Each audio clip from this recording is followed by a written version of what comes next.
जय भीम, जय संविधान, जय शिवराय. आता मी एक व्हिडिओ बघितली बाबासाहेबांबद्दल. एक भडवा तो सांगतो का बाबासाहेबांनी संविधान लिहिलं नाही आहे. बाबासाहेबांनी जर संविधान लिहिलं नाही, तुम्ही सांगता 12 लोक होती कमिटीवरती, त्या 12 लोकांनी संविधान लिहिलं, एकटा बाबासाहेबांनी का नाव कसं दिलं असं त्याचं म्हणणं आहे. मला त्या भडव्याला एवढंच सांगायचं आहे, भडव्या तुझं लग्न झालं तर पुरी दुनिया, पूर्ण जे येणाऱ्या लग्नाला तू एकटा नवरा झालास का पुरी दुनिया नवरा झाले?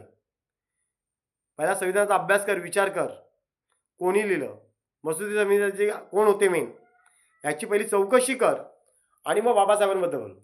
बडव्या तुला एक सांगतोय का आम्ही जयभीमवाले आहेत, आमचा नाद करू नको, तर आमचं नाद करणं हे चुकीचं आहे. का तुम्हाला ठाऊक पाहिजे का भीमा कोरेगाव इतिहास कसं घडवलं गेलं. पण एवढंच सांगणं मला, तुम्ही कायद्याने आमच्याकडे लढा, तलवारीने लढायची आम्हाला काही गरज नाही. कारण आमच्या बाबासाहेबांनी आम्हाला संविधान एवढं मोठं दिलेलं आहे का त्या संविधानाच्या माध्यमातून आम्ही कधी आमची जीत झाल्याशिवाय राहणार नाही आणि आम्ही हरणार नाही. का बाबासाहेब कधी हरले नाही, त्याची लेकरं आम्ही देखील हरणार नाही. हे तुला भडव्याला एक सांगतोय का तू ज्या दिवशी संविधानाच्या माध्यमातून तू बोलायला विचार कर आणि बोल, मग तुला काय कळेल जयभीमवाले काय असतात ते. भडव्याला तुला सांगणार, तुझा तोंड बंद कर, नाही तर ह्या जयभीमवाल्याच्या नादी लागलास तर तुला भारी पडेल.